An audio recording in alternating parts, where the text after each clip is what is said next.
sénateurs. Donc on constate, que le quorum est rempli. Je veux simplement faire notion d'un certain nombre de points, notamment l'application de l'article R133 du Code électoral. Le bureau électoral est présidé par le maire ou son remplaçant et comprend les 2 conseillers municipaux les plus âgés et les 2 conseillers municipaux les plus jeunes présents à l'ouverture du scrutin. À savoir, le bureau sera constitué donc, de messieurs Michel Paviot et Noël Bouly et de messieurs Lucas Rocher et Romain Mélissier. Donc tous les 4, je vous demanderai déjà à la fin de ne pas partir et de procéder aux signatures et vous vous occuperez du dépouillement. D'accord? Bon, comme Denise Mascardier, pardon, n'est pas là, elle ne prendra pas part au vote, on est d'accord. Un certain nombre de points. Les délégués et leurs suppléants sont élus sur la même liste, sans débat, à la représentation proportionnelle, suivant la règle de la plus forte moyenne, sans panachage ni vote préférentiel. En cas d'égalité de suffrage, le plus âgé des candidats est déclaré élu. Il faut savoir aussi que les délégués et les suppléants sont élus parmi les membres du conseil municipal. Le conseil municipal devra donc élire pourtant 7 délégués et 4 suppléants. Les candidats peuvent se présenter soit sur une liste comportant autant de noms qu'il y a de délégués et de suppléants à élire, soit sur une liste incomplète. Les listes doivent représenter l'alternance d'un candidat de chaque sexe. Alors aujourd'hui, on s'est mis d'accord entre les 2 listes, majorité et minorité, pour constituer une seule liste. Est-ce qu'il y a une autre liste qui se présente? On est d'accord par rapport à ça? Oui. Ok. Donc, il y a une liste qui s'est présentée. On va vous donner, pour procéder au vote, on va donner donc, la liste qui a été constituée entre les 2, entre le conseil municipal, et une feuille blanche pour éventuellement voter sur le vote.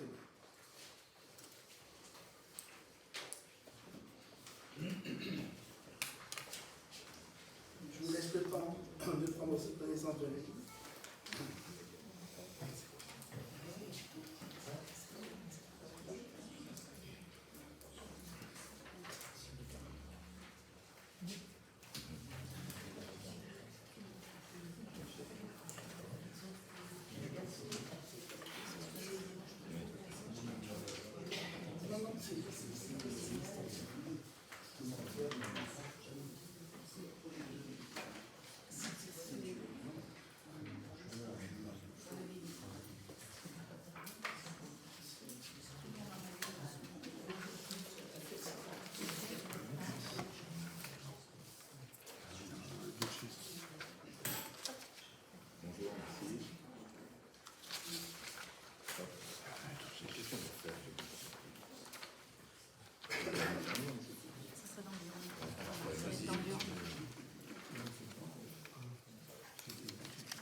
Vous avez une feuille blanche dans votre fiche dossier.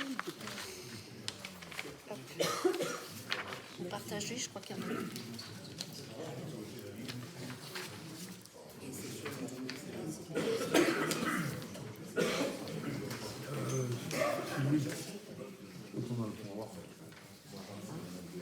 Oui, oui.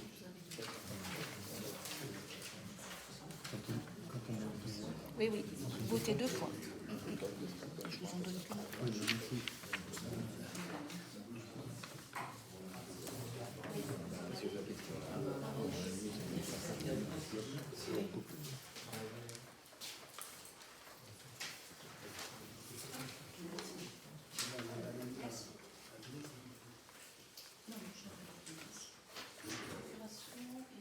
Ah oui, ceux qui ont des procurations, par contre. Vous en avez vu, c'est bon? On a vu.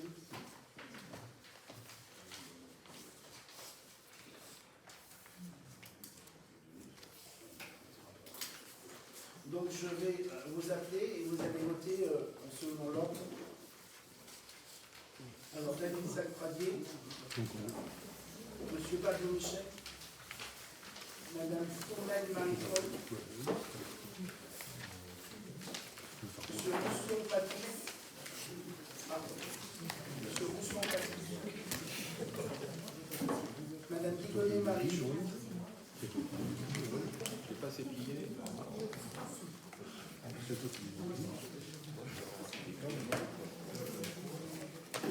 Monsieur Monsieur Russier Patrick, procuration. Monsieur Rousseau.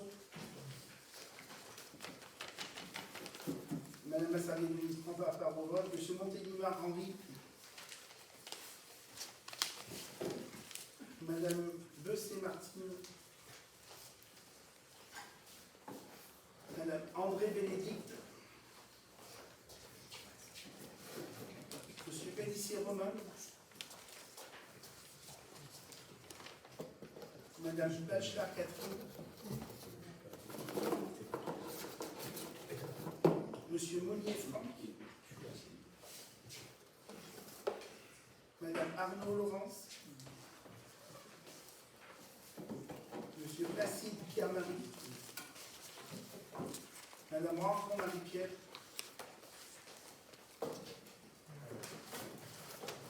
Monsieur Bruyère David. Monsieur Giroux Jean-Paul. Monsieur Rechatin Bernard. Madame Lyonnais Hélène. Monsieur Bouly Noël. Monsieur Ray Procuration, Monsieur Rechatin. Et Monsieur Rocher Lucas. Ok. Je demande donc aux membres du bureau de se présenter au milieu, de recompter et de procéder au débat.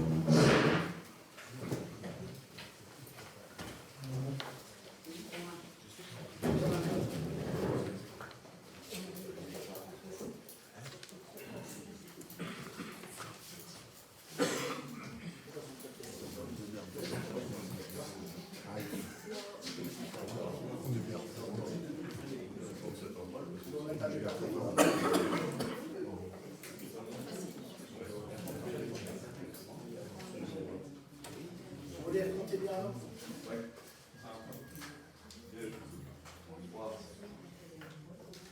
4, 5, 6, 7, 8, 9, 10, 11, 12, 13, 14, 15, 16, 17, 18, 19, 20, 21, 22.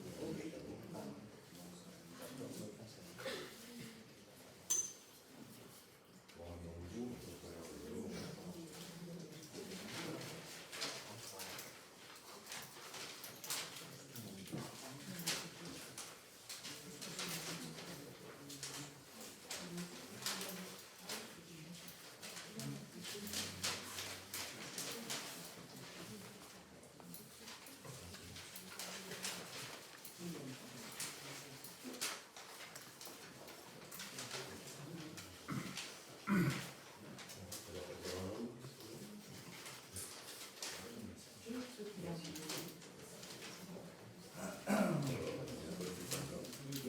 c'est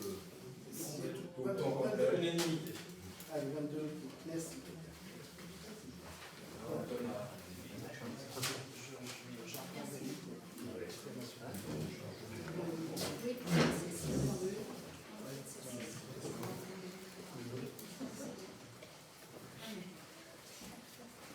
Donc, 23 nombre de votants, donc 22.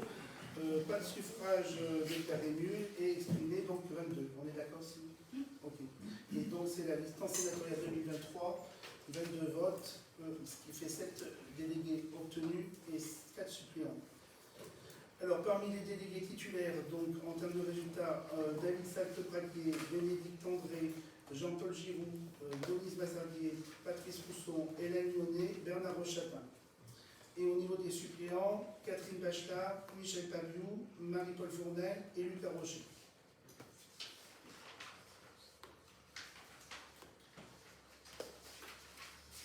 C'est tout.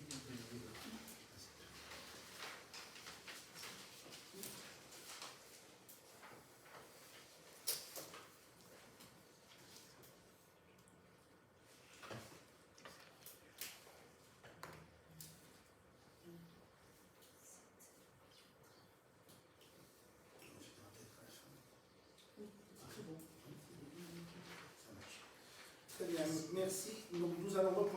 l'ordre du jour du conseil municipal. Est-ce qu'il y a des observations par rapport au précédent PV, au PV du précédent conseil municipal? Oui, Oui, on vous écoute. nous ne l'avons pas eu. Non, ça va. Non, non. Ah ben, il était dans les enveloppes. Il était dans les enveloppes. Si vous avez eu le reste, vous devez l'avoir. Bien, alors écoutez, peut-être que mettons-nous une erreur, mais C'était aussi avec l'ordre du jour. avec l'heure du jour, Avec l'ordre du jour, il y avait. bon, il nous a échappé. Vous l'avez reçu, vous l'avez ou pas là? Non. Je vais vérifier, mais si vous dites qu'on nous a Non, été mais envoyé, on parce va que- pas polémiquer. Hein. Si, si, vous êtes. Ouais, ouais. C'est-à-dire qu'on a été... C'est bizarre. Tu l'as trouvé? Non. Mais moi, Moi, je sais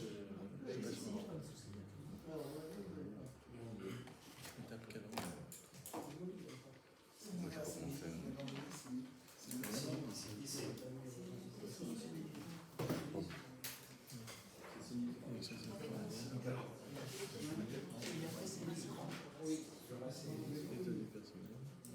Lui, vous avez accusé réception des pièces complémentaires. Oui, mais les pièces complémentaires. mais c'est dans le gros fichier. Ouais. Ah, d'accord. Ah, c'était d'un gros fichier. Ok. Non? Non, non, C'était avec l'ordre. Il y avait deux mails, il y en avait un de Il y avait un premier mail de l'ordre du, avec l'ordre du jour Et les éléments complémentaires. et un deuxième mail avec les pièces complémentaires.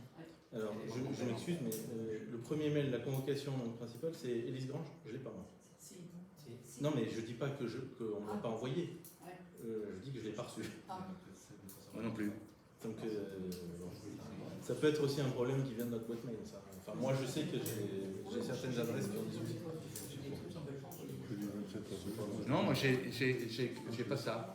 Mais en fait, on va pas nous faire une polémique sur ça. non, non, mais Tu l'as? Bernard là. Non, mais c'est bon.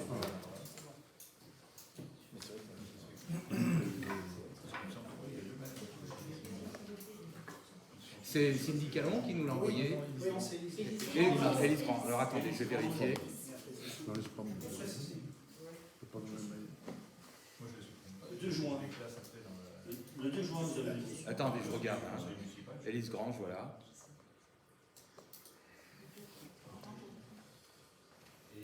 Ah oui, non, non, il y est. C'est vrai. Par contre, il y est. manifestez-vous avant si vous n'avez pas reçu. Non, non, mais ouais, ça nous a échappé. Il y est, en effet. Ok. Bon, on reprend le point numéro 2 de l'ordre du jour, qui est le renouvellement du réseau d'éclairage public au niveau du bourg. Patrice. Ouais.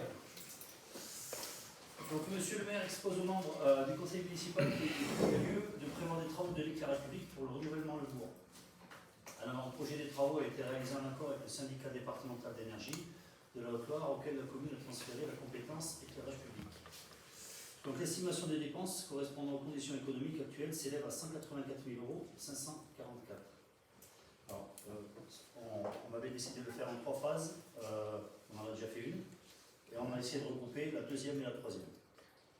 D'où ce montant. Donc, la deuxième comprendrait les lotissements et la troisième, les hameaux. La participation de la commune pourra être revue en fin des travaux pour être ajustée suivant.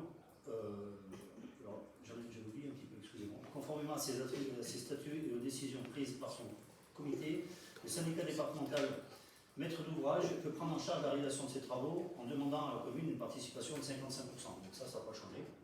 Voilà. Donc ce qui est l'équivalent de 184 544 € par 55% reste à charge 101 499. Donc là on englobe toute la commune. Voilà. Ça devient urgent. On a décidé de regrouper les deux dernières tranches. La participation de la commune pourra être revue en fin de travaux pour être réajustée suivant le montant des dépenses résultant du décompte définitif. Alors là, ce qui est important à rajouter, donc ça sera modifié, puisque pourquoi on a mis les deux phases de travaux en même temps, c'est pour bénéficier du fonds vert. Toutes les communes remontent au niveau du syndicat et il y aura une question qui sera faite au niveau du fonds vert. Enfin, on espère qu'elle soit conséquente. Ces travaux, ça correspond à quoi?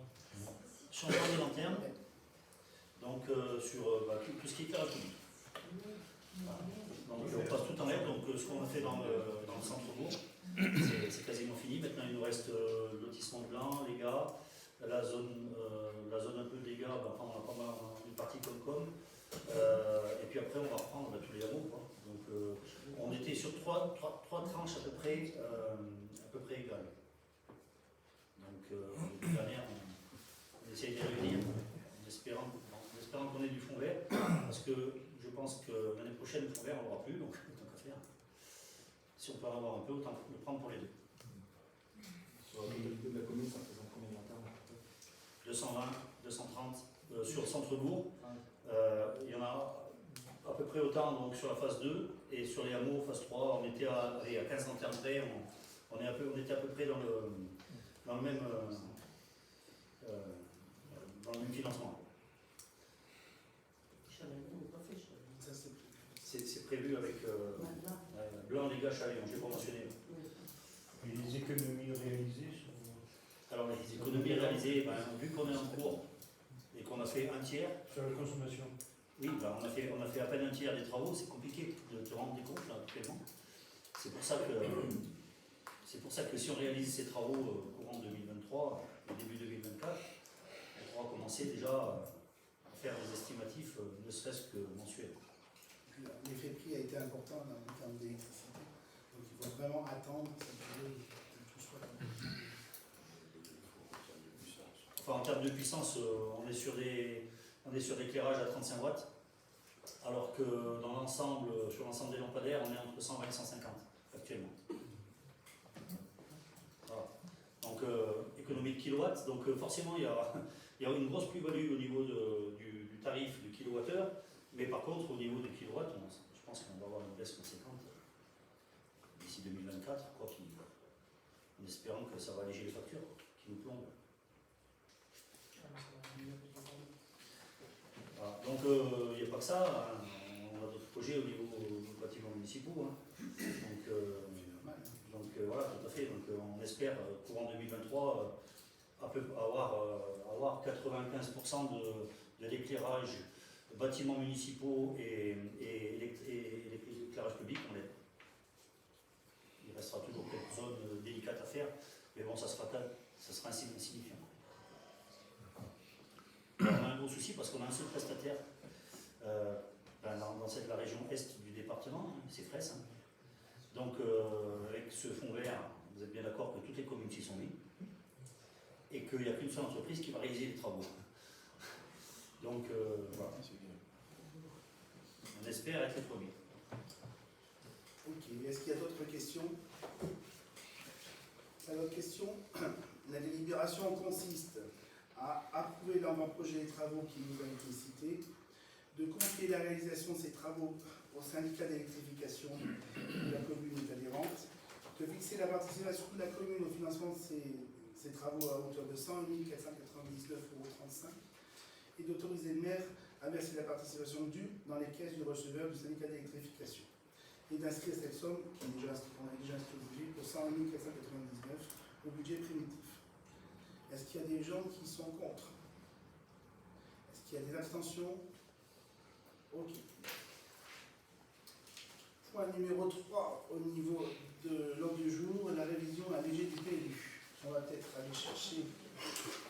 Alors, compte tenu qu'il y a eu des réunions qui ont eu lieu jusqu'à présent et qu'il y avait un certain nombre d'élus qui n'étaient pas là, nous avons demandé au cabinet réalité de revenir présenter succinctement en quoi consistait la révision du PLU et dans son travail. Donc,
été absent.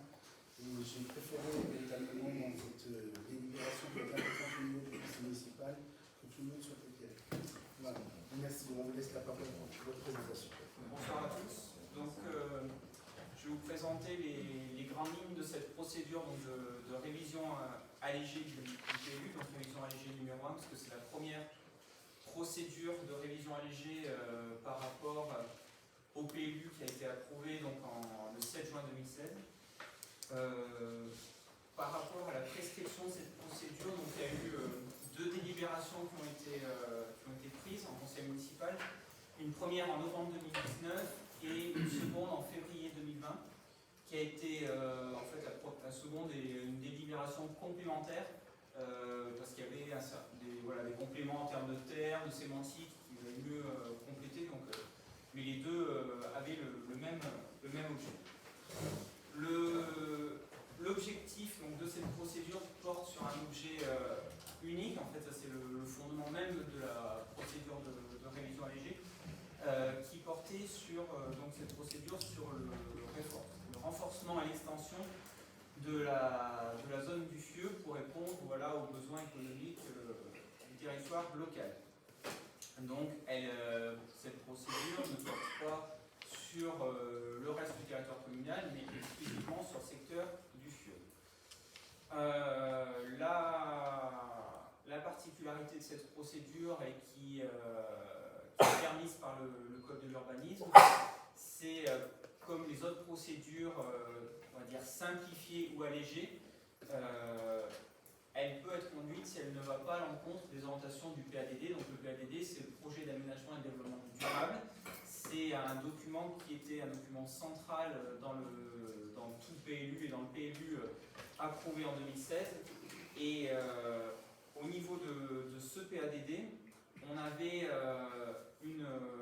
plusieurs axes, donc projet d'aménagement et développement durable, et on avait notamment un axe qui portait au niveau de l'axe 2 sur le développement économique du territoire et qui avait ciblé, donc on le voit sur cet extrait, qui avait ciblé le secteur du FIEU comme une zone de développement économique projetée sur la commune dans le temps du PLU.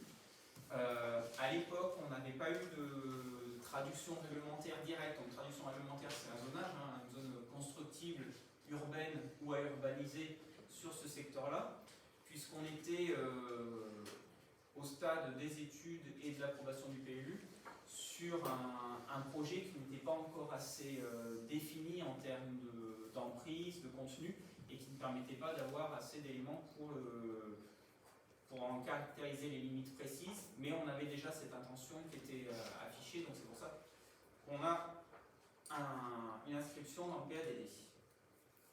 Autre élément de contexte, donc ça c'est le respect, on va dire, du PLU en lui-même.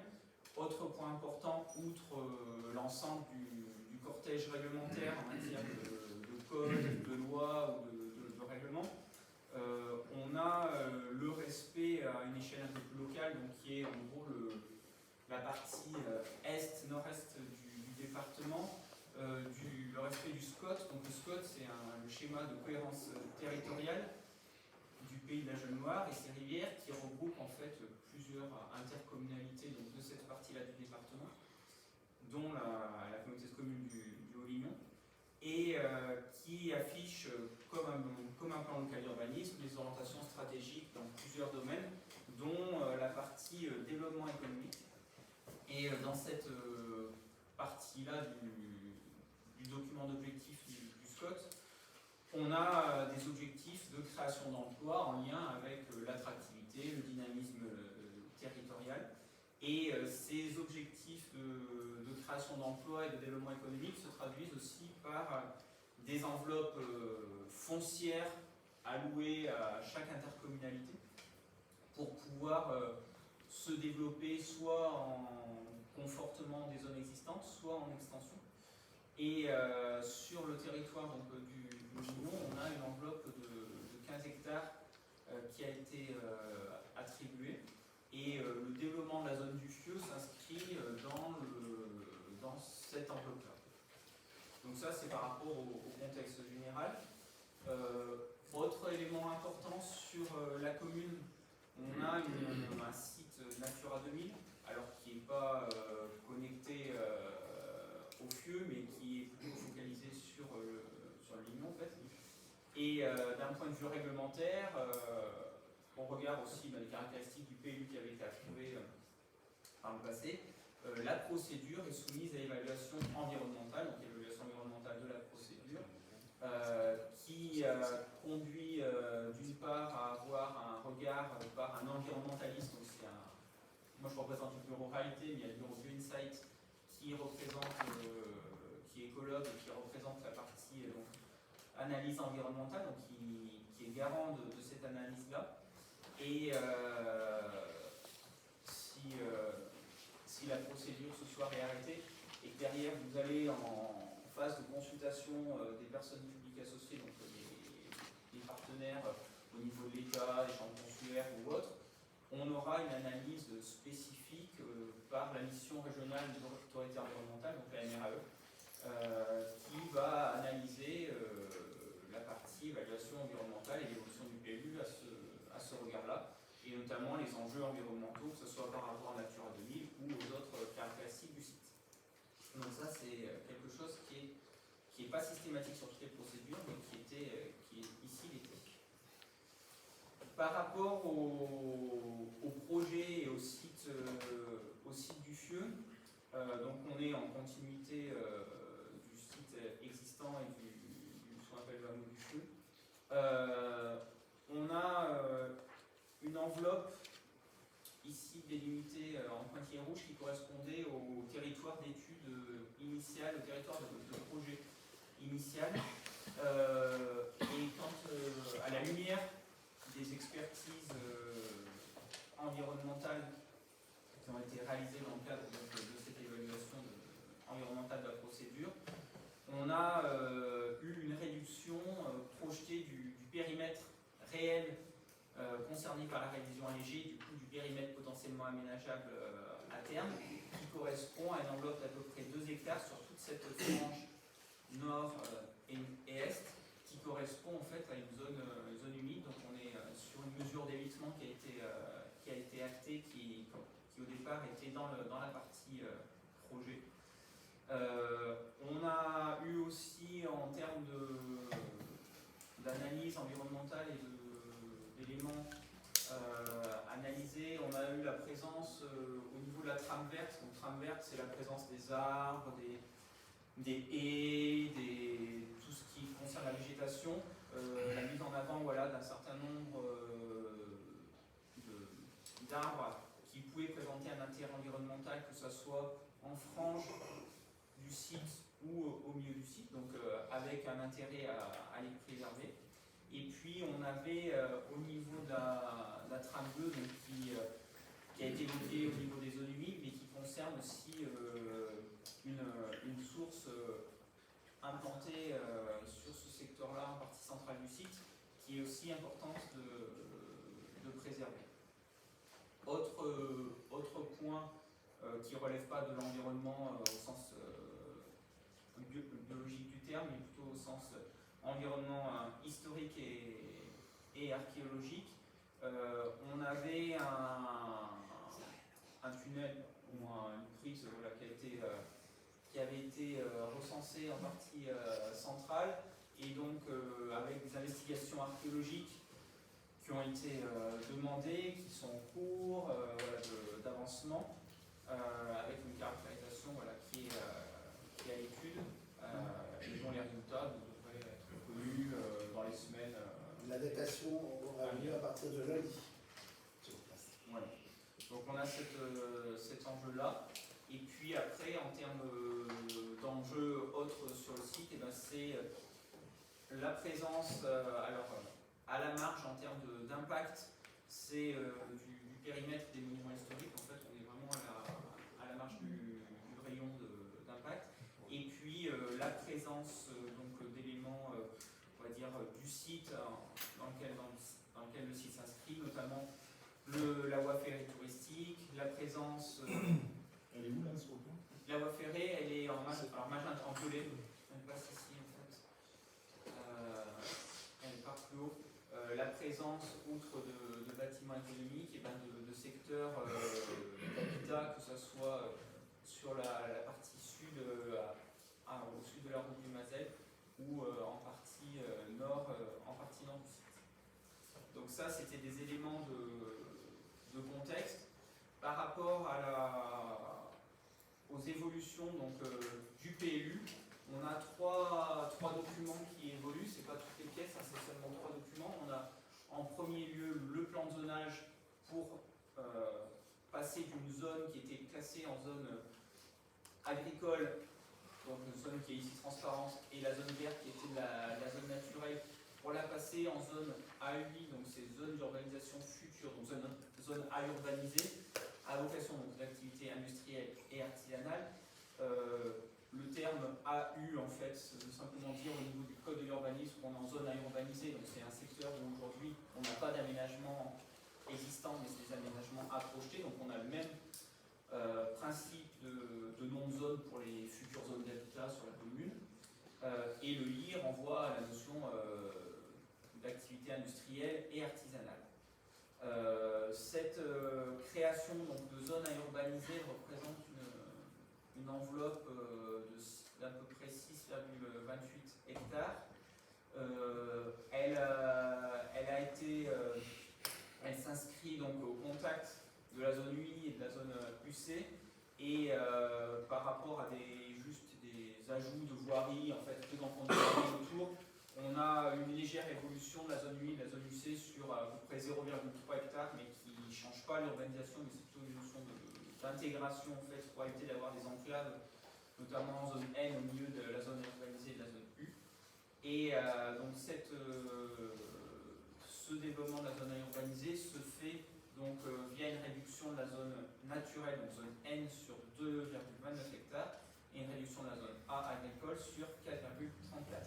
Donc ça, c'est la première pièce qui est modifiée, c'est le zonage pour changer la constructibilité du site. Autre élément qui est inscrit au plan de zonage, ce sont l'identification, donc tout à l'heure j'ai évoqué la présence d'arbres isolés, donc, qui avait été mis en avant dans le cadre de l'évaluation environnementale. L'idée est aussi de les repérer au plan de zonage pour assurer donc une identification et une conservation dans le temps par rapport au projet qui pourrait être mis en œuvre.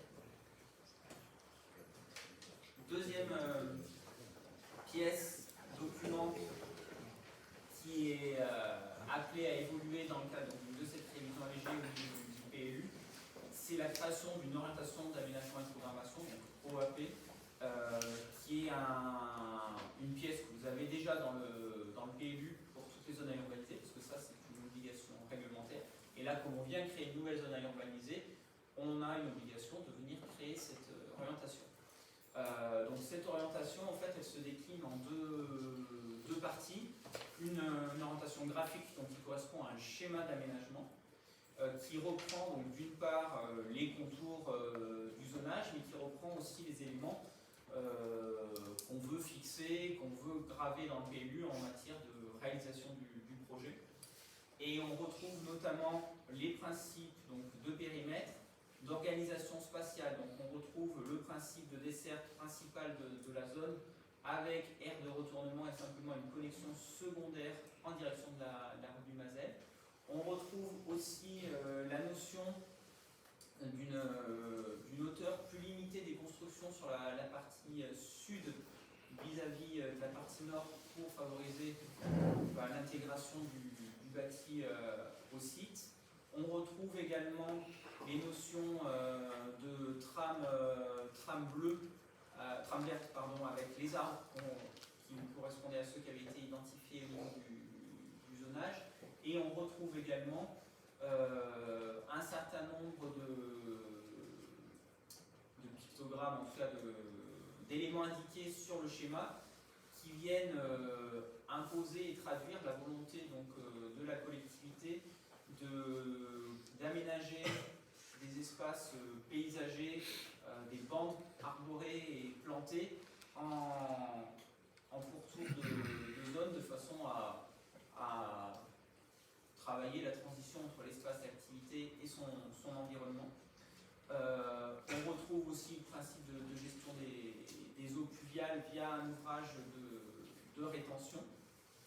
Et donc cet élément graphique s'accompagne d'une notice écrite qui en gros détaille ce que je viens d'évoquer au niveau du Pouvez-vous grossir un peu? schéma. Alors, je veux bien. Un instant.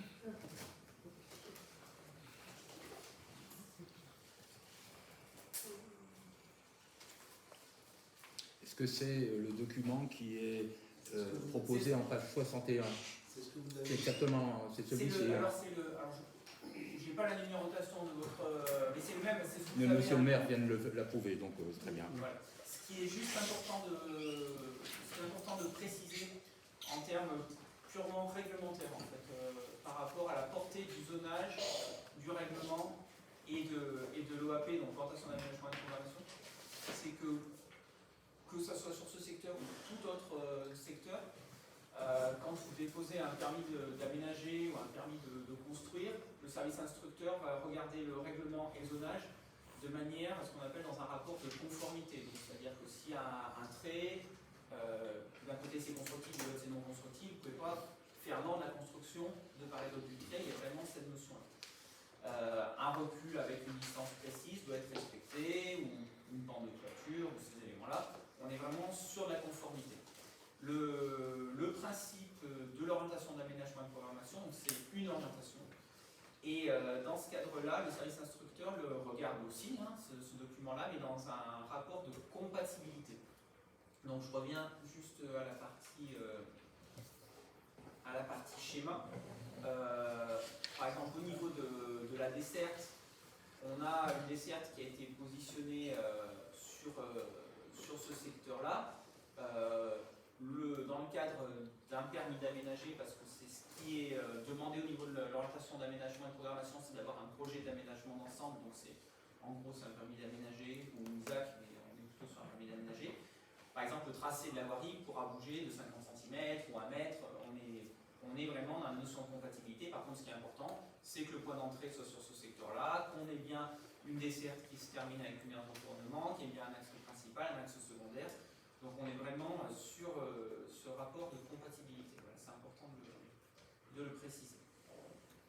Et donc ça c'était la deuxième pièce donc, du PLU qui reprend donc, des principes, ce qu'on appelle les principes de composition, qui réaffichent donc l'orientation du secteur par rapport au développement économique, qui rappelle aussi des éléments par rapport à la desserte de la zone, que ce soit desserte véhicule ou desserte, ce qu'on appelle les modules, donc piétons, aux aménagements paysagers, aux enjeux environnementaux et au réseau, qui viennent aussi du coup apporter une garantie réglementaire, que ce soit au niveau de l'OAP ou au niveau du règlement, qui viennent aussi apporter une garantie réglementaire vis-à-vis de tout le monde, en fait, que ce soit les personnes publiques associées.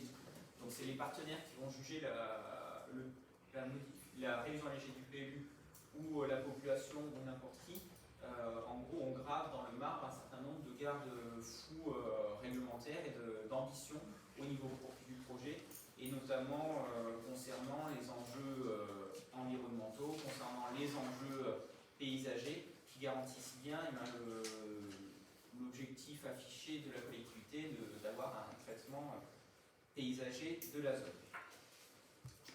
Et puis par rapport au règlement, alors là j'ai juste mis des extraits donc, qui correspondent aux documents qui vous ont été transmis.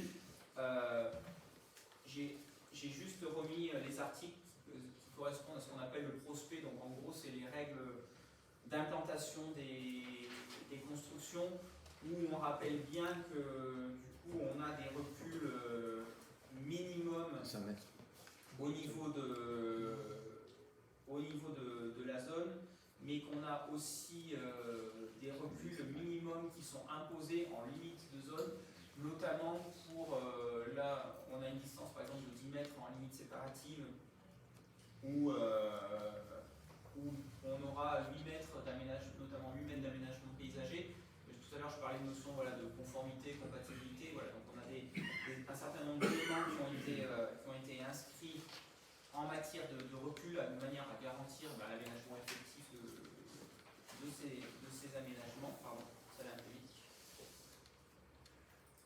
On a également des dispositions, toujours dans cet extrait-là, où en gros, on rappelle qu'on a une hauteur donc, maximale des constructions, donc là, qui est fixée à 12 mètres d'une manière générale et absolue, mais qu'au niveau de l'orientation d'aménagement et de programmation, on a bien deux sous-secteurs avec un secteur donc à 12 mètres et un secteur à 10 mètres où on a des constructions qui sont d'une hauteur plus limitée.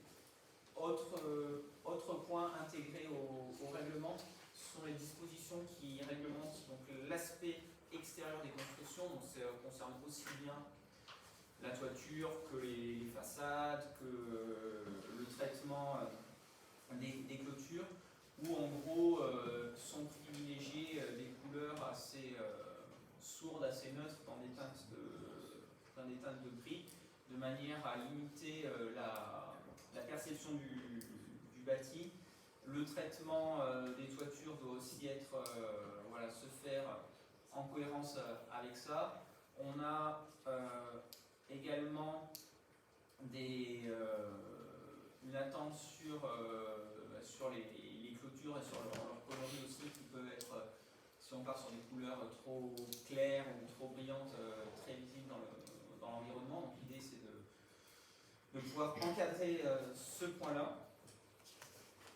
Et puis d'imposer aussi donc en matière d'accompagnement de la construction, c'est tout ce qu'on appelle les espaces libres et les plantations,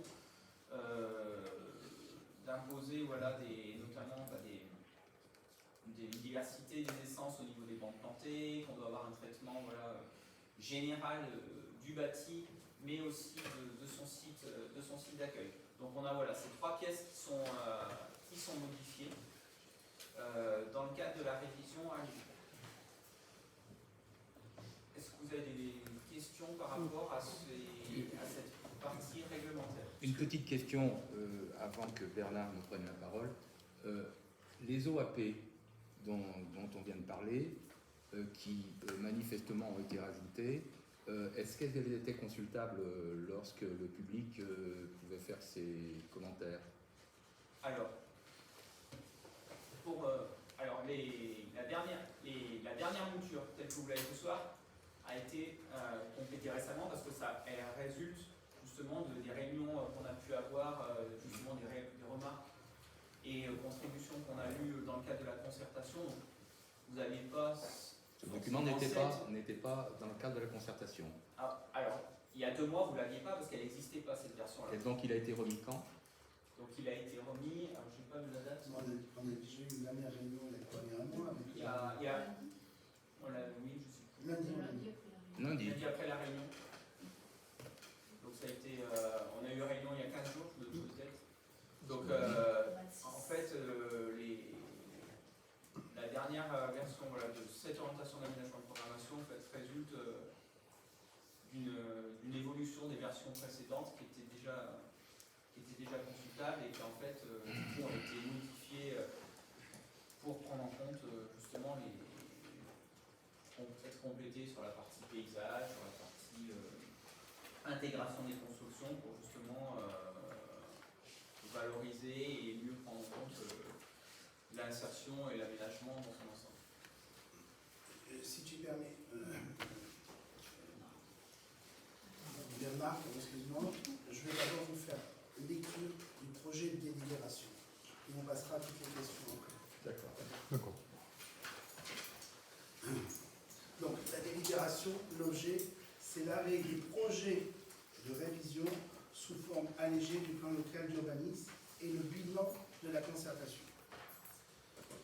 Donc le conseil municipal a délibéré en date, je vous la lis, en date du 5 novembre 2019 et du 20 février 2020 pour prescrire une procédure de révision sous forme allégée numéro 1 du plan local d'urbanisme visant uniquement un projet économique ayant pour objet le renforcement et l'extension de la zone d'activité du FIEul.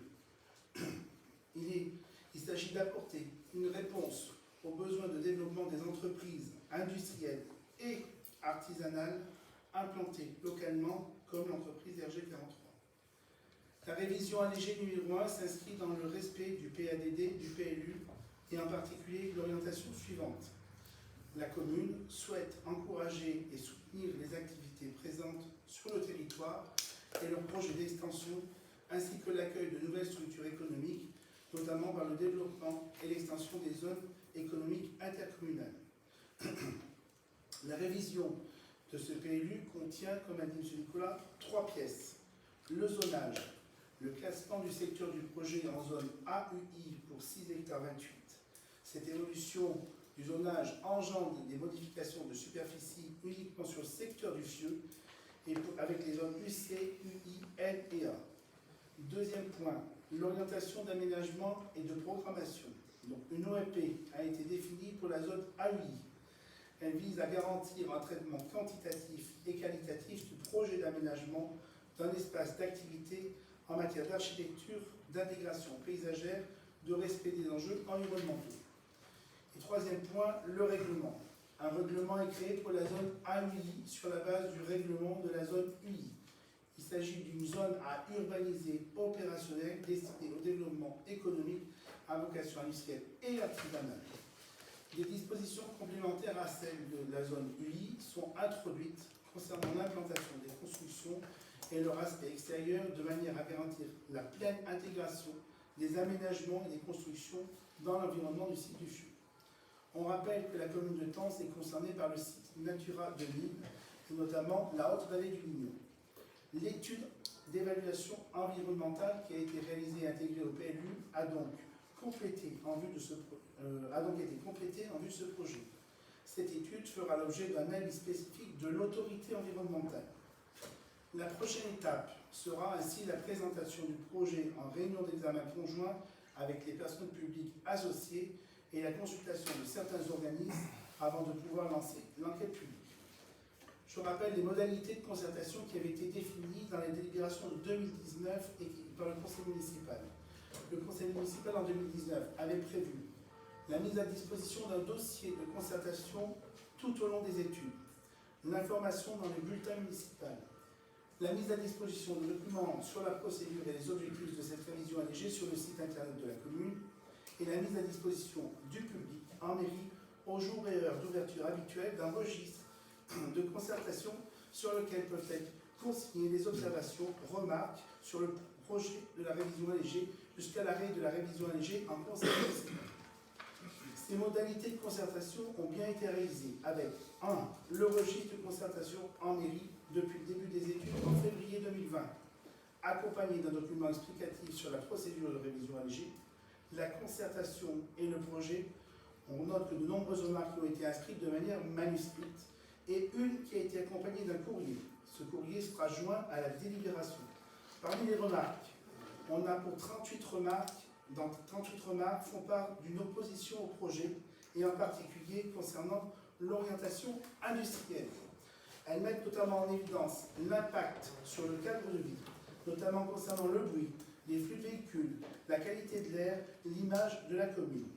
Deuxièmement, elles s'interrogent sur la pertinence de développer une zone économique à Tence. Troisièmement, elles insistent sur la vigilance à apporter à la prise en compte des enjeux agricoles, paysagers et environnementaux. Et quatrièmement, questionnent sur l'impact financier du projet pour la collectivité. Enfin, parmi les remarques, 23 d'entre elles soutiennent le projet en mettant en avant la nécessité de maintenir et de développer l'emploi sur Tence et de pérenniser l'activité économique locale. Parmi la concertation, une mise en ligne sur le site internet au fur et à mesure des études, des documents provisoires. Un article sur la procédure de révision allégée a été mis sur l'Info A3 en 2020 et un article sur le projet de la zone du FIEU, Info A3 2021-2022. En complément de la réalisation de ces modalités, 2 réunions publiques ont été organisées le 22 et le 26 mai 2023. Lors de la première, seuls des riverains étaient conviés, une quinzaine de personnes présentes, tandis que la seconde s'adressait à l'ensemble de la population, une 50aine de personnes présentes. Lors de ces réunions, les observations émises reprennent les remarques qui ont été inscrites dans le registre de concertation.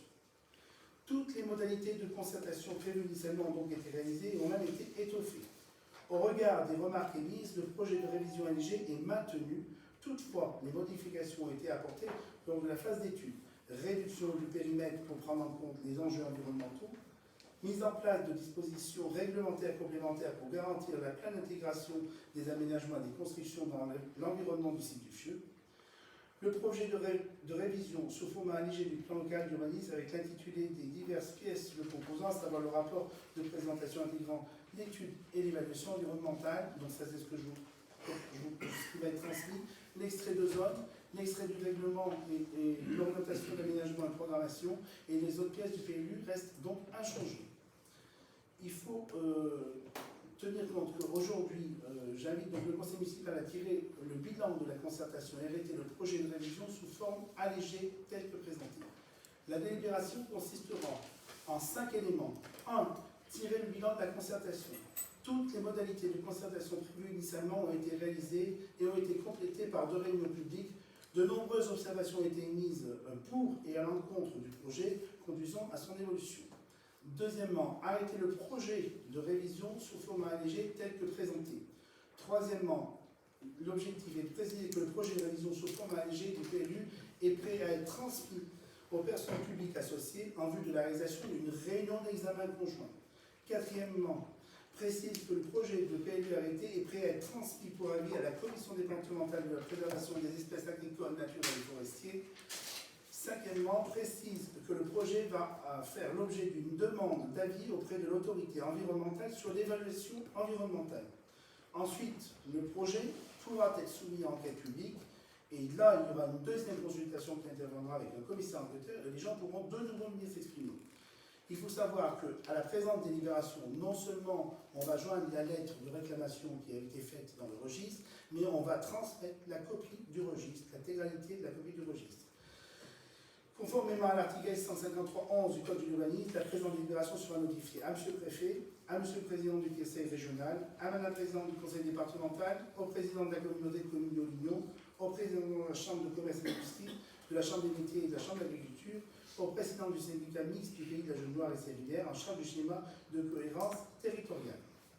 La présente délibération fera l'objet d'un affichage en écrit pendant 1 mois et une mention en caractère apparent sur un journal diffusé dans le département.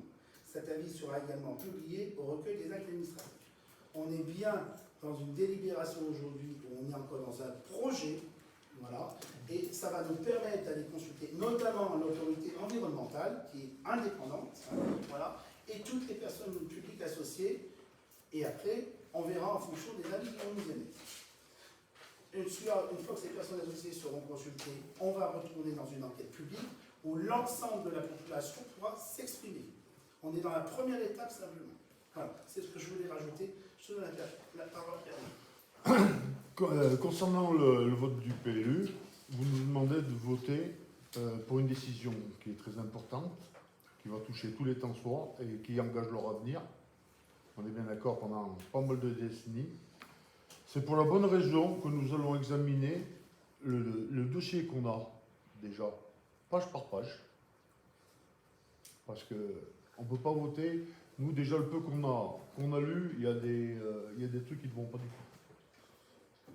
Je juste réponds juste par rapport à ça, si tu permets, Bernard. La problématique qu'on a eue, et on entend bien, c'est que ça a été voté en 2019, début 2020, il y a eu une suspension. Alors, début 2020, il y a déjà eu un premier document qui a été produit et qui a été publié, tout ça. Il y a eu une suspension de 2 ans à cause des fouilles archéologiques, hein, voilà. Et puis maintenant, on est dans la reprise de ce dossier. Voilà. Donc c'est pour ça qu'il y a des éléments, l'OAP, tout ça, qui ressort maintenant, si tu veux. Hein. Je te laisse. Par hasard, je voudrais bien que les remarques qui vont être faites sur les questions qui vont être posées, qu'elles soient prises en compte par le procès verbal. Merci. Donc je laisse la parole à Lucas. La première de nos remarques générales, on est un peu désolé de voir que c'est à nouveau un document qui n'est pas daté. Ce serait bien d'avoir les différentes versions. Il est daté. Hein. Oui, mais celui qui nous a été présenté n'est pas daté. Et celui qui a été souligné avant la réunion publique, a priori, n'était pas daté non plus, et ça a été souligné à ce moment-là. Deuxième chose, c'est un document différent qui est présenté sur le site internet. Donc les commentaires qui ont pu être faits par les personnes participant donc, sur le registre des concertations ne sont pas forcément totalement, ne peuvent pas porter sur la totalité du document qui sera finalement soumis, étant donné qu'ils n'avaient pas les mêmes informations.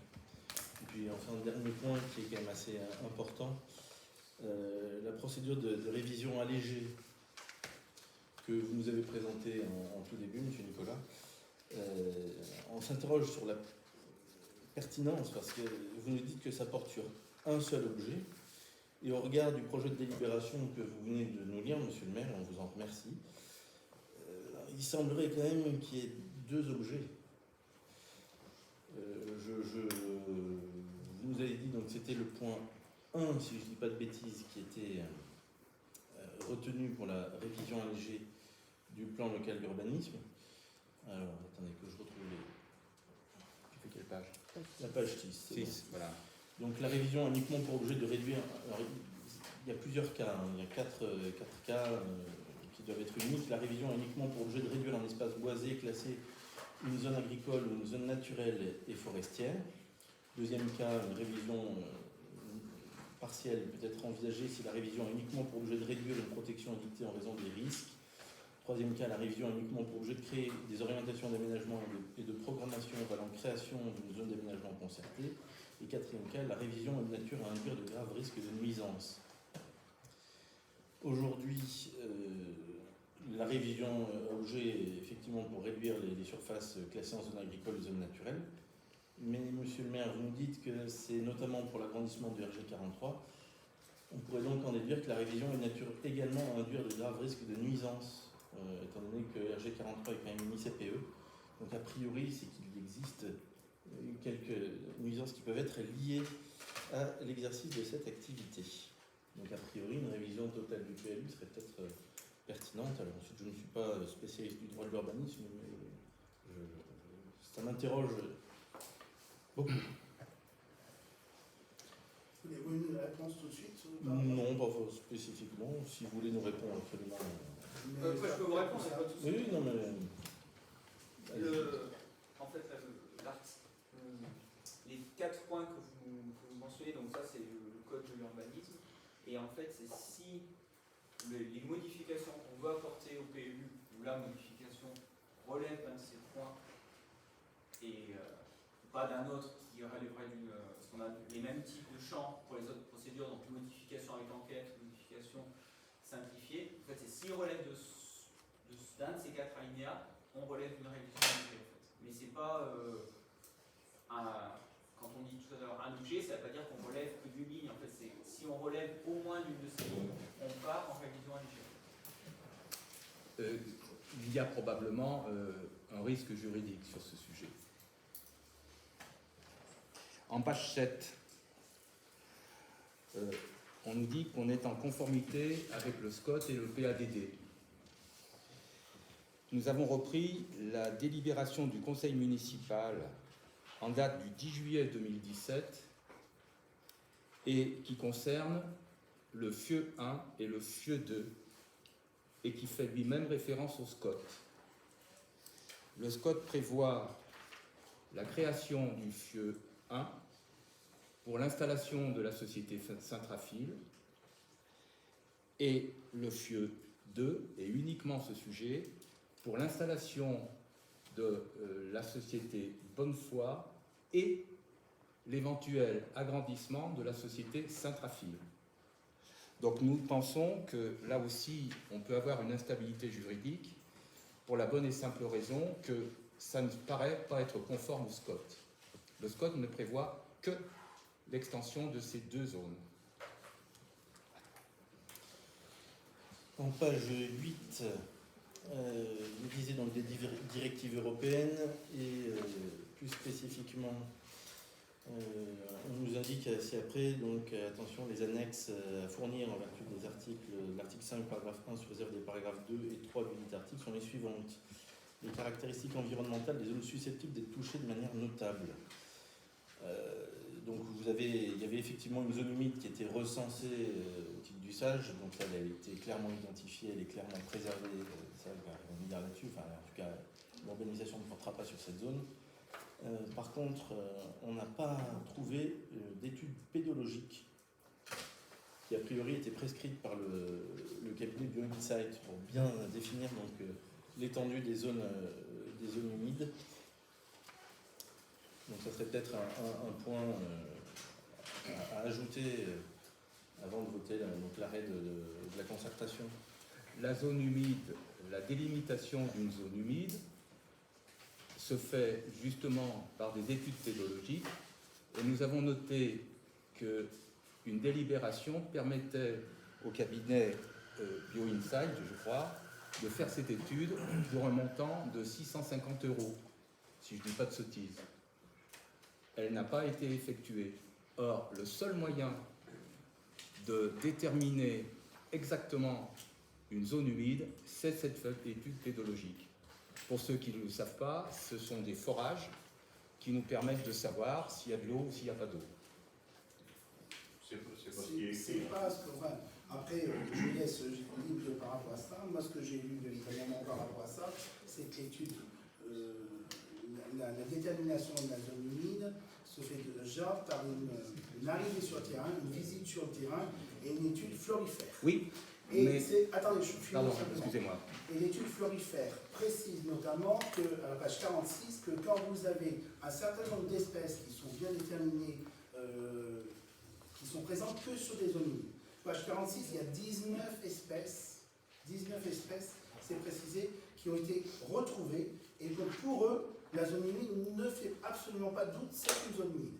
Et enfin, page 51, c'est précisé qu'on pourrait, éventuellement, ça pourrait être affiné par le critère pédologique. Il n'y a aucune obligation. Dans la mesure où déjà on est dans une zone humide, on va faire des sondages qui ne serviront à rien, puisqu'on y est déjà dedans. Si, et la qualification, elle est là. Permettez-moi, si justement, parce que l'étude pédologique nous permet de délimiter exactement en dehors des phénomènes florifères, nous permet de déterminer exactement où elle se trouve. On peut très bien avoir une zone humide où les flores qui sont apparues, ou les herbes, ou même enfin tout le système biologique, ne y soient pas. Et ce qui est... Non mais, j'en ai pour une seconde. Ce qui nous interpelle, c'est que c'était prévu.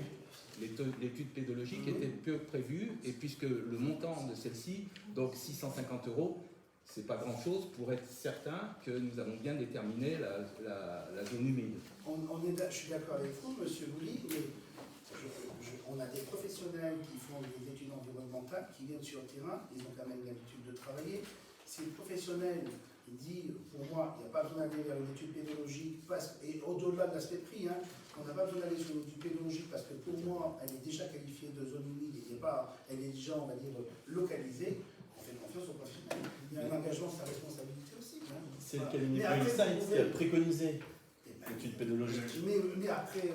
Donc c'est bien qu'il y ait eu une décision politique, là, c'est pas le cabinet. Il ne peut pas dire préconise d'un côté et il dit finalement je préconise pas. C'est le cabinet BioInsight qui est dans cette affaire. Dans le document, il est précisé au sens du Code de l'environnement, la loi sur l'eau, un seul critère suffit. Il s'agit de l'humidité des sols, donc critère pédologique, ou de la présence d'une végétation propre aux zones humides. Un seul des deux critères suffit. Sachant que, juste pour préciser, donc, par rapport à cette partie zone humide, donc, en effet, avait été initialement esquissé le champ des possibles en fait en termes d'intervention par rapport à la problématique qui nous occupe là, qui est la révision allégée du PU. Donc on est sur l'urbanisme planification, donc sur le document d'urbanisme en tant que tel, et par rapport à l'expertise du site et par rapport, comme on vous l'avait dit, au passage notamment concernant toute la végétation, la zone humide dans le cadre du PU a été déjà caractérisée au préalable, elle a été affinée par rapport à ce critère-là, et c'est ce qui est demandé en termes de niveau d'exigence par rapport aux attentes de l'État et en particulier de la MRE. Après, par rapport au process, on va dire, général d'aménagement, je ne parle pas que de ce secteur-là, mais au sens général, dans le cadre donc de la suite logique du projet qui est la formalisation d'un projet d'aménagement, donc en l'occurrence un permis d'aménager, ce permis d'aménager sera soumis à ce qu'on appelle la loi sur l'eau, avec un dossier de déclaration ou d'autorisation en fonction d'un certain nombre de critères, dont le critère zone humide a impact ou non sur les zones humides. Et à ce stade des discussions, il faut savoir que là, dans le cadre de la révision allégée du PLU, il y a déjà eu des échanges avec les personnes publiques associées, ce qu'on appelle échangeants off, parce qu'ils ne sont pas un échange réglementaire au sens de la réunion d'examen conjoint ou de la sollicitation d'un avis. Donc en fait, ça veut dire qu'ils participent à l'élaboration du projet, ils discutent, on les interroge, mais ils n'émettent pas d'avis formel.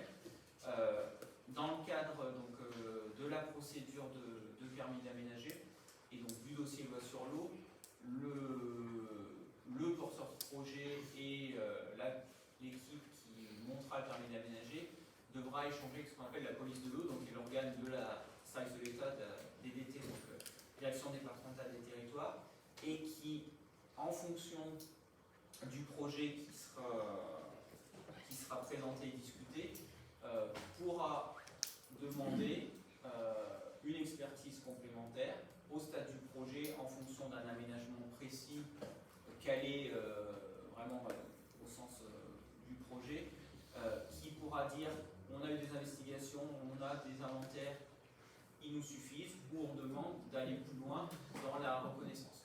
Mais au stade du PLU, les investigations qui ont été faites et qui importent d'un point de vue réglementaire et qui ont été faites par le cabinet environnementaliste et qui ont été discutées aussi avec les services, aujourd'hui conviennent au...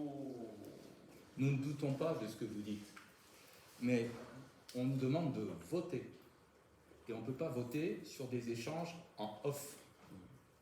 Vous nous parlez d'échanges en off, parlez-nous d'échanges concrets, écrits, et là on pourra voter. Mais là, de la même façon, on va y aller dans les échanges concrets. Oui, mais pour l'instant on n'y est pas. Et le deuxième élément, c'est est-ce que on ne constitue pas, c'est pas qu'on est contre, hein, on veut simplement expliquer que probablement on n'a pas emprunté les bonnes voies. Est-ce que vous n'êtes pas dans une instabilité juridique, une fois encore,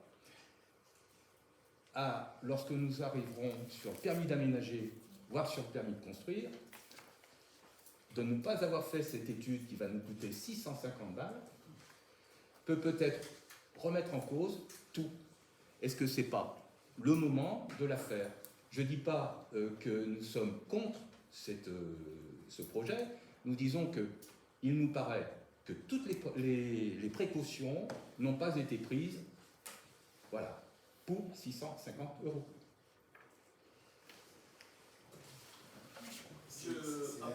Après, je ne parle pas de question d'argent, je parle juste de question... mais je suis dans l'absolu par rapport à la partie procédure. En fait, c'est le terme off ou le terme consultation officielle, en fait, résulte juste de l'application de la procédure de révision allégée, que dans le cadre de ce type de procédure-là, on n'a pas la possibilité d'avoir un avis préalable dans le cadre de la procédure, et qu'on a en gros une phase d'étude qui est partie de la délibération initiale jusqu'à maintenant, et c'est via justement la phase suivante à l'arrêt en conseil municipal, qui est la consultation de l'autorité environnementale et des autres personnes publiques associées, que ces personnes-là qui voient aussi tous les projets qui sortent sur la région et le département peuvent, s'ils le pensent, et ils n'hésitent pas, donner un avis, une recommandation à prendre en compte et qui doit être suivi avant d'être finalisé et approuvé. Donc si à ce stade de planification, un des PPA a un doute sur un item ou un enjeu ou sur une problématique, il en fera état dans son avis.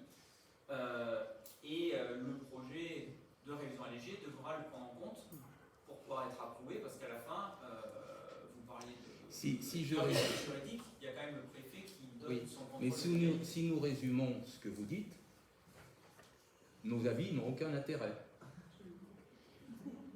Ah oui, vous êtes en train de nous dire que lorsqu'on émet un avis, ça n'a pas d'importance, il faut attendre les avis des autres. Mais nous sommes réunis pour donner notre avis et voter après avoir donné notre avis. Juste une question. Donc, concrètement, l'avis des personnes publiques associées est contraignant. Ah, mais Non, en mais fait, je. oui, voilà. oui, mais c'est. Je voulais bien être certain de ce point. Après, c'est comme pour tout avis des personnes publiques associées, vous avez connu la même. Un parallèle, hein. Quand vous avez approuvé le PLU, en fait, il y a eu une phase d'arrêt et il y a eu une phase de consultation des services. Et chacun, pour l'organisme qu'il représente, donne un avis en fonction de ses compétences.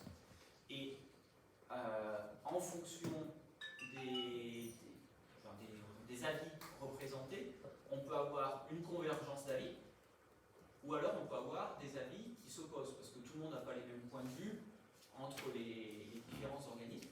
Donc après, ce qui est propre à cette procédure de révision allégée, c'est qu'on a des consultations qui sont auprès de commissions, donc la MRAE, donc pour la partie environnementale, et la partie CDPNAF, donc qui est la commission départementale de protection des espaces naturels, agricoles et forestiers.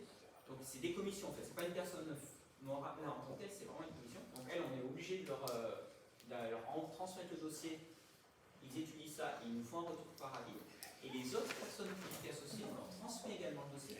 Mais là, au lieu de recevoir un avis uniquement par courrier, comme on le ferait pour la procédure d'élaboration générale du PLU, elles vont soit nous l'envoyer avant, parce qu'elles ne pourront pas venir en réunion, donc on l'intégrera, mais sinon, le but c'est qu'elles viennent en réunion, ce qu'on appelle la réunion d'examen conjoint. Et en fait, elles donnent leur avis en réunion. Il y a des discussions du coup, qui sont conduites. Et en fait, ces avis et ces remarques émises par les personnes publiques associées sont intégrés à un compte rendu qu'on appelle le compte rendu de la réunion d'examen conjoint et qui fait état de tout ce qui s'est dit.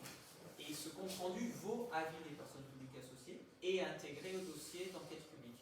Et c'est du coup, ça a la même valeur réglementaire qu'un avis qu'on reçoit par courrier dans le cas d'une autre procédure, mais c'est ce formalisme-là. Et là, si l'État, donc le préfet via la DDT, on dit avis défavorable sur la procédure ou avis favorable mais avec réserve, et une liste de réserve, la commune, le conseil municipal, si vous passez outre ces réserves-là et que vous approuvez la procédure, derrière, contrôle de légalité et la procédure sera retoquée. Si il y a des réserves ou des avis qui ne sont pas suivis par rapport à d'autres personnes publiques associées, c'est pas qu'elles sont plus ou moins importantes, mais l'avis de l'État est vraiment l'avis structurant. Il y a nécessité d'argumenter. Pourquoi est-ce qu'on la prend pas en compte, cette notion-là, cet avis-là? Et après, comme vous l'avez dit, en fonction de la justification, en fonction de la prise en compte ou non des avis, et bien comme pour toute décision, il peut y avoir un contentieux, une attaque de ce qui a été finalement acté. Et le point important aussi, c'est que cette consultation des personnes publiques associées se fait avant l'enquête publique. Donc à l'enquête publique, en fait, ce soir, ce qui est proposé par délibération, c'est d'arrêter le projet. Donc en fait, c'est de dire on a un certain nombre, ces 3 pièces du PLU, elles évoluent, on les envoie telles quelles. Et c'est ces pièces-là qui sont soumises à enquête publique. C'est-à-dire que la population a le même niveau de connaissance que les personnes publiques associées. Et le commissaire enquêteur va donner un avis sur chacune des remarques ou participations de la population, mais va également donner son avis sur les avis des personnes publiques associées. En fait. Et à la fin, il va lui aussi donner un avis, et favorable avec remarque, favorable avec réserve, défavorable, et il faudra étudier, prendre en compte, en vue de l'approbation ou non de la procédure, si à l'issue de l'enquête publique, il y a eu On a bien compris. C'est le même principe pour la révision d'un PLU, non? Ça, c'est le même principe pour la révision d'un PLU, pour une révision allégée ou pour une modification avec enquête, c'est le même principe. Donc si je résume bien, parce que je veux être sûr d'avoir bien compris. Donc on a les avis des personnes, des citoyens, on a les avis des personnes publiques associées, mais au final, ce ne sont que les prescriptions du préfet qui ont un effet contraignant sur la commune. Il y a, Enfin, sur l'entité qui révise le PLU.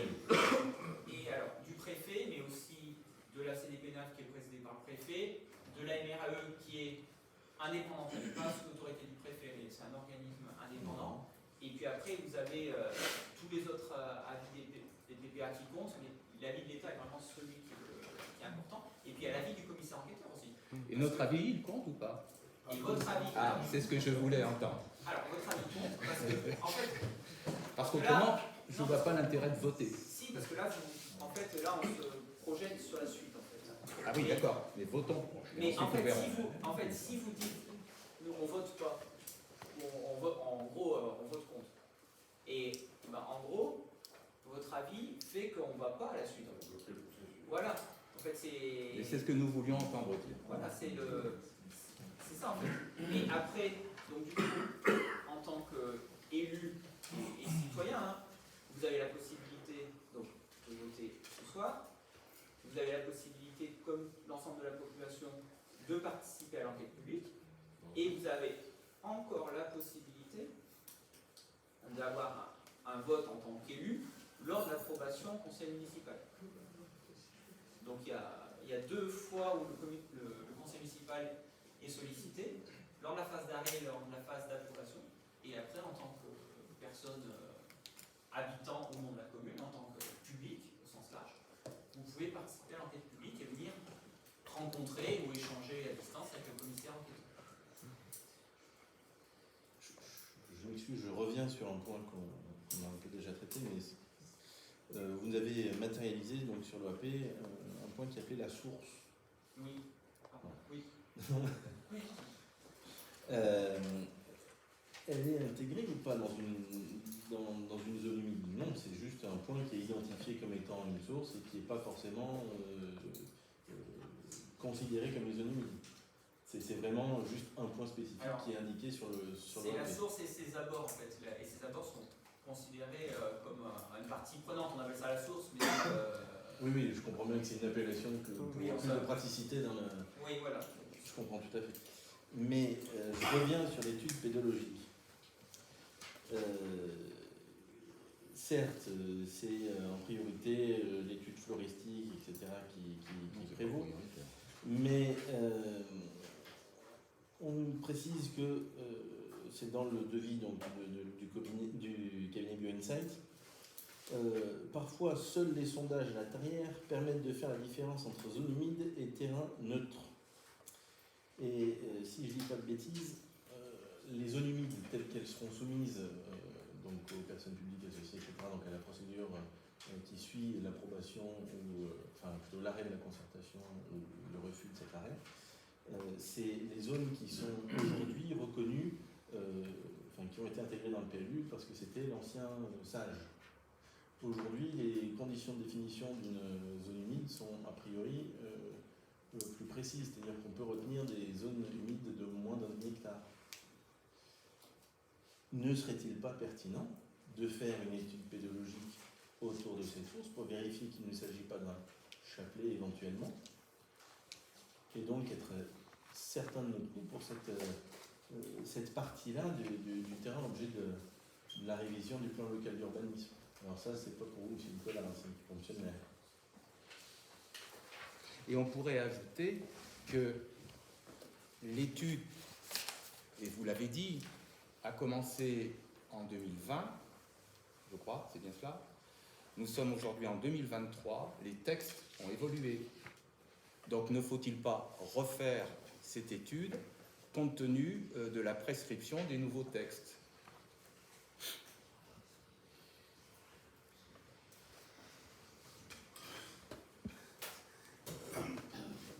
On ne peut pas s'appuyer sur une étude qui peut être remise en cause, je n'ai pas dit qu'elle le devra et qu'elle le sera, mais une étude qui pourrait être remise en cause compte tenu de son ancienneté.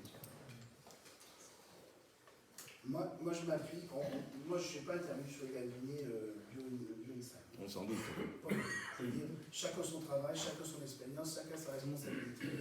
Voilà. Si le cabinet Bioinsight considérait qu'il n'y avait pas besoin par rapport à ça, il n'y a pas besoin. Si vraiment Mais demain, considérer qu'il y a besoin, a priori. si on voit que demain, l'autorité environnementale, qui est contraignante, nous dit on la fera. Enfin voilà, aujourd'hui on est dans un projet de PLU, et comme on vous dit, ce qui dépend véritablement, et moi ce qui compte beaucoup, puisque on voit le point qui vous chagrine énormément au niveau environnemental, l'autorité environnementale, et je veux dire, elle a les moyens de nous stopper, elle a des moyens de nous dire je veux ci, je veux ça en plus. Voilà, donc ça sera évolutif, enfin moi ça. Mais pourquoi on ne prend pas la précaution de justement de ne pas se voir opposer un sujet par l'autorité environnementale? C'est la seule question au fond. Parce que, franchement, monsieur, non mais je lève ce sujet. L'étude pédologique, je veux dire, ça ne va pas être grand-chose. Ils ne vont pas nous sortir une zone humide de 3 hectares, là. D'accord bon. Mais à partir du moment où une zone de moins d'un tirer hectare peut être retenue, demi-hectare. Non mais on a le PLU, il a attaqué depuis 2019, on a dit, et 2020. D'accord. On est en 2023. On a eu des fouilles archéologiques qui nous ont coûté cher. Hein. La communauté commune, c'est l'État qui a payé, donc c'est vous tous, d'accord. On remet encore 60 000 € pour dater quelque chose qui va être détruit. Au bout d'un moment, il faut avancer. Voilà, si l'objectif c'est de retarder le projet, vous retarderez. Qu'est-ce que vous voulez choisir? Bon, chacun son truc, hein, voilà. Et au bout d'un moment, il faut avancer. Moi, je pense que vraiment ce soir, il faut passer à la phase ultime. Et on ne sait encore pas ce que vont nous dire les PPA et l'autorité environnementale. On ne le sait pas. Voilà. Très bien. Donc, mais ce n'est peut-être pas retarder le projet que de le faire avant. mais bien sûr, On peut peut-être gagner du temps si après on est retoqué derrière. si on est retoqué, on nous demandera de faire l'étude chronologique, on la fera, ça ne prendra pas, voilà. Mais il faut bien que vous compreniez que nous ne cherchons pas, et chacun d'entre nous doit le comprendre, nous ne cherchons ni à empêcher, ni à retarder. Nous cherchons à nous protéger. Écoutez-moi, M. Bouli, moi je veux simplement dire une chose, je suis d'accord, on a un peu le sentiment quand même que vous voulez retarder l'affaire, mais c'est pas grave. Mais je veux simplement vous dire une chose, au bout d'un moment, vous avez des cabinets qui engagent leur responsabilité, monsieur. Ils engagent leur responsabilité parce qu'il émet un rapport sur l'environnement surtout. Je veux dire, s'il a pris la décision à un moment donné, je pense qu'il a eu ses raisons. Voilà. Après, si les textes évoluent, je pense quand même que je veux dire, je pense qu'il y a régulièrement en formation aussi pour tous ces tests qui évoluent. Enfin bon, voilà, on ne peut pas dire que finalement les gens qui sont dans les cabinets restent à un statu quo, n'évoluent pas, ne se forment pas et restent à des textes qui datent de C'est pas ce qu'on a dit. Voilà. On a dit que l'étude date de 2020. Oui. Et que nous sommes en 2023. Oui. Et donc, on a laissé dormir une étude, et on le démontrera un peu plus tard, on a laissé dormir une étude sans la mettre à jour. Voilà, c'est tout. Nous aurions une étude mise à jour à, évidemment, 2023, à hier 2023, ça nous paraît complètement impossible.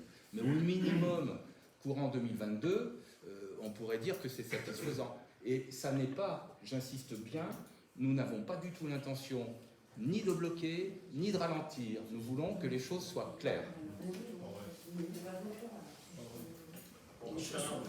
Concernant cette fameuse étude pédagogique, justement, c'est en fonction d'un amendement qui a été voté le 24 juillet 2019 qu'ils ont considéré qu'on n'était pas obligé de faire les deux.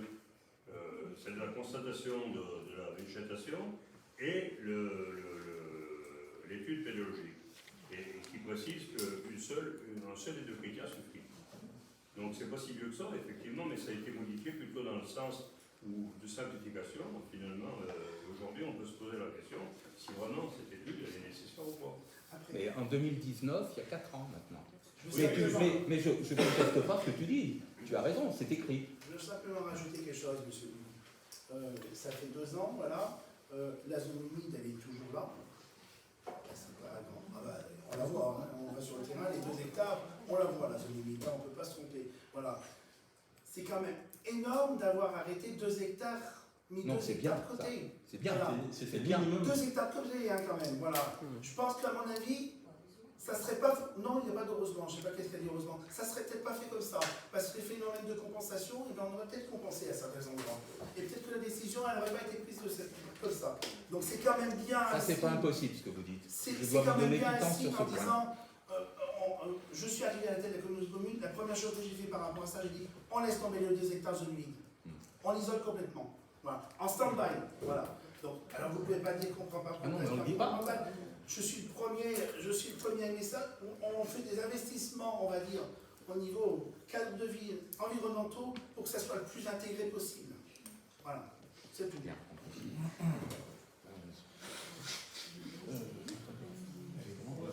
Bon, Non. il y a... Pardon. En fait, si vous voulez juste... Oui, ne pressez pas le temps parce que les résultats des élections qu'on doit retransmettre avant 20h. Mais Madame Fassardier, on fait une pause. Parce que donc, le bilan de concertation qui est prévu en page 11 du document, vous considérez nous l'avoir confié? On vous a donné tous les deux. Non, on ne nous a pas donné le bilan de concertation. Puisque le bilan de concertation, en page 11, il est bien la modalité. Un bilan de concertation sera tiré lors de l'arrêt du projet en conseil municipal. C'est ce qu'on vous a dit, les 38 et les... C'est ça. Donc pour nous, c'est le bilan, d'accord. Mais attendez, on va être plus clair, parce que vous dites, on va joindre alors, est-ce qu'on peut en avoir une copie, des documents qui ont été signés. Voilà. Et je remercie, par contre, les personnes qui ont mis un nom et un prénom, hein, parce que c'est important, parce que le décider sans mettre de nom et de prénom, c'est un peu embêtant. On va joindre tout ça, voilà, et à la préfecture et à l'ensemble des prestataires. Si on peut même, je ne sais pas, ça je m'interroge, je mets en off parce que je ne sais pas, si on peut même le mettre sur le site internet de la commune, si on a le droit, je ne sais pas, eh bien on le fera. Ouais, voilà. bravo. Que les personnes aient du courage aussi. Voilà. Parce que moi, si vous voulez, M. Bouli, quand j'ai vu en début 2020, quand on a mis le cahier, que des gens disaient non, mais c'est pas possible au niveau de cette zone, on laisse tomber, on va faire la piscine à la place. Ouais. Un peu stupide quand même. Hein. Un peu, oui. Voilà. Donc si on peut, on va jouer à la transparence et on va avec les avis de tout le monde. Bravo. Voilà. Si on a le droit, hein, je ne sais pas, on se renseigne. Est-ce qu'on peut parler de la page 12 et 13 La page quoi? 12 et 13. Allez-y. Qui parle des orientations du PADD. Les orientations du PADD disent, entre autres, qu'on doit favoriser la croissance démographique, qu'on doit conforter le développement de l'économie locale et du tourisme, offrir autant soit un cadre de vie de qualité et protéger les milieux naturels et agricoles. Je ne suis pas certain que nous remplissions la totalité de ces 4 axes prévus. Pose problème, Les 4. Les 4 Oui. Attendez. Je suis un conseiller municipal. Il n'est pas du tout utile de me rappeler ce que je faisais il y a 25 ans. Mais vous le faites vous-même. On n'a pas besoin de vous le rappeler, vous le faites vous-même. Je fais quoi? De rappeler que vous aviez été chef d'entreprise. À qui? À vous? Vous l'avez dit l'autre fois à la réunion. Mais j'y viendrai, j'y viendrai. Allez-y, complétez sur les 4 points là. Pourquoi ça vous semble... Non mais donc l'action à favoriser une croissance démographique. Je ne suis pas certain que ce point-là favorise la croissance démographique de notre commune. Ah bon? Parce que vous pensez... Ça ne peut pas l'unir, ça mais ça ne peut pas favoriser. Conforter le développement de l'économie locale, à considérer que ça va attirer, ça va créer du bienfait pour l'économie locale d'avoir une entreprise qui embauchera a priori, s'ils y arrivent, des personnels non qualifiés, et que ça va favoriser le tourisme. Les personnes non qualifiées, méfiez-vous quand même, parce que c'est un peu péjoratif. Mais je peux vous faire, si vous préférez, des postes d'opérateurs non qualifiés. Et enfin, protéger les milieux naturels et agricoles. Alors les milieux naturels, je suis d'accord que vous avez extrait 2 hectares donc, du projet initial, ça on ne peut pas vous nier, on ne peut que souligner effectivement l'effort qui a été fait. Par contre, la protection des milieux agricoles, là on peut dire que quand même on enlève un certain nombre d'hectares de l'activité agricole. Je veux simplement revenir sur quelque chose, monsieur le notaire. Alors, je ne suis pas notaire ici. Monsieur le conseiller municipal. Voilà. Vous pouvez dire monsieur Rocher, monsieur le conseiller municipal. Conforter Ça fait grand plaisir, monsieur le maire. conforter le développement des entreprises, vous dites, je ne vois pas ce que ça va apporter une entreprise. Simplement une chose, et vous n'étiez pas à la réunion, donc vous ne restez pas de savoir, parce qu'on n'a pas mis la présentation. Les 2 autres lots qui sont prévus, on avait ciblé de les diviser pour favoriser l'artisanat. Ça ferait 3, 2 et le dernier, ça fait 6 bâtiments artisanaux qui peuvent être construits. Ça développe pas l'activité économique d'un pays. Vous avez une demande aujourd'hui pour cette heure? Mais des demandes, je vais vous dire une chose. Les barandons, attends, juste une minute. Les barandons, on a vu les entreprises lundi dernier. Sur les 25 000 hectares, il reste que 7 000 hectares. Je peux te dire que vu la situation, tu vas en avoir très rapidement. Ben écoutez, je m'en félicite. Eh bien, heureusement.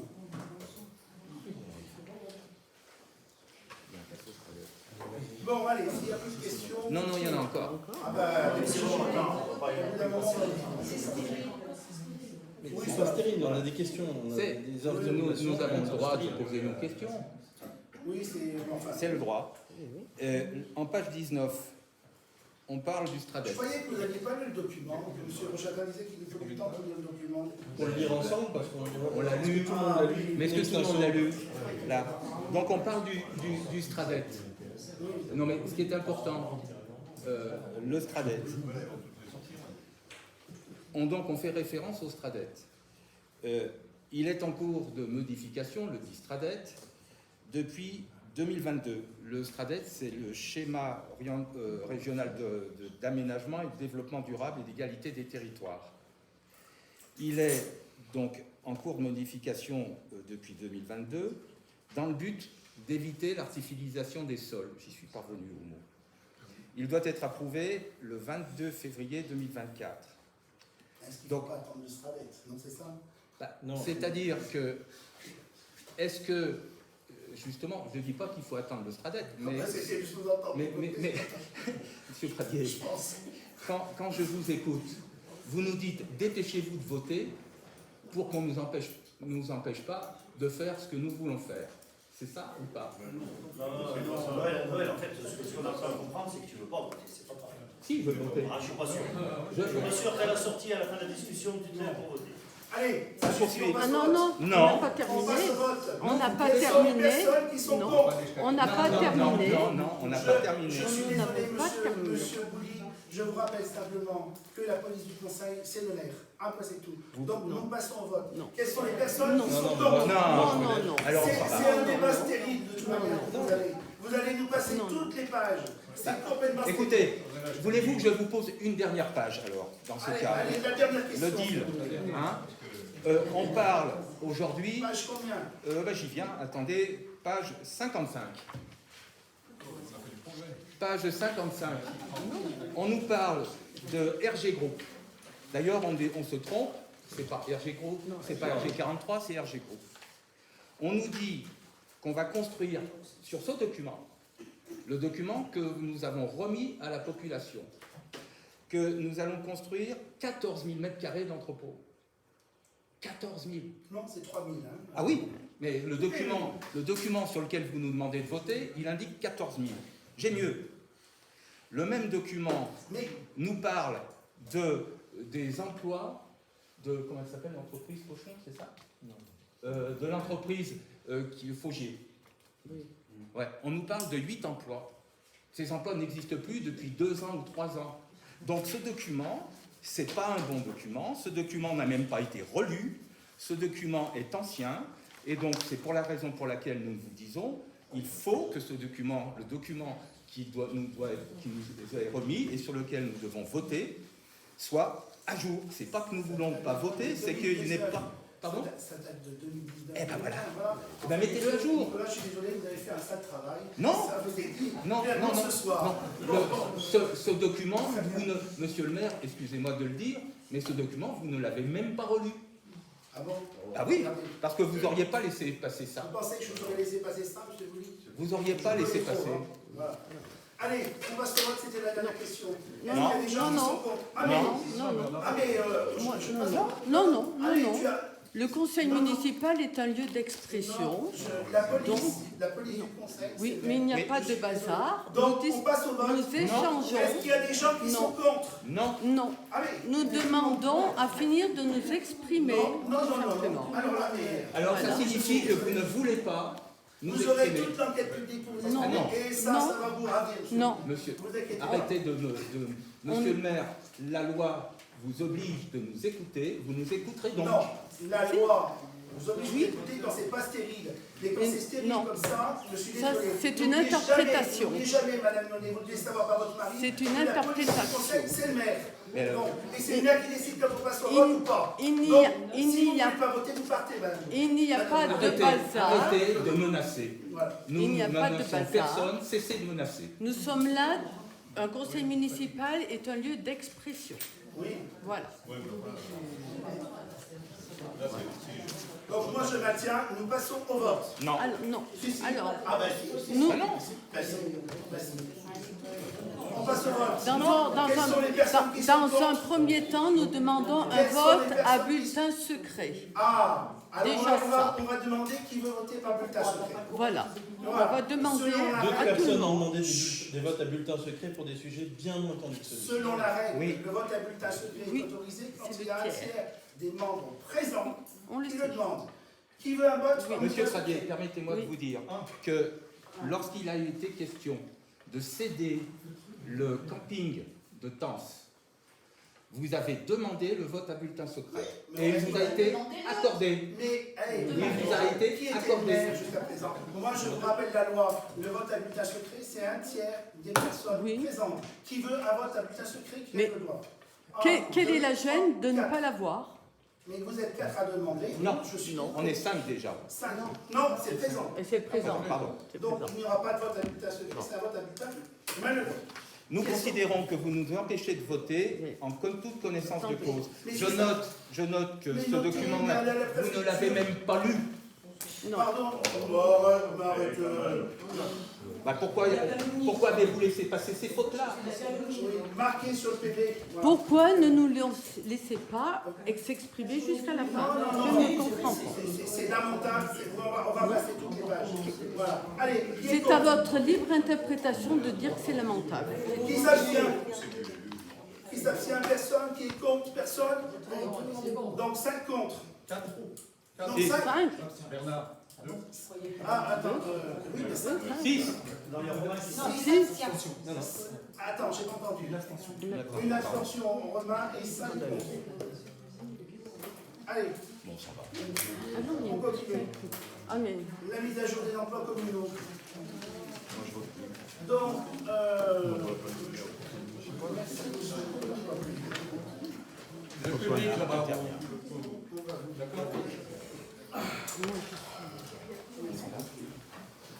Allez.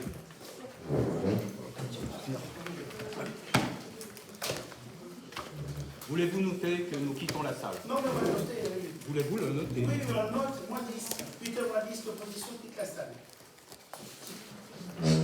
Au revoir. C'est noté.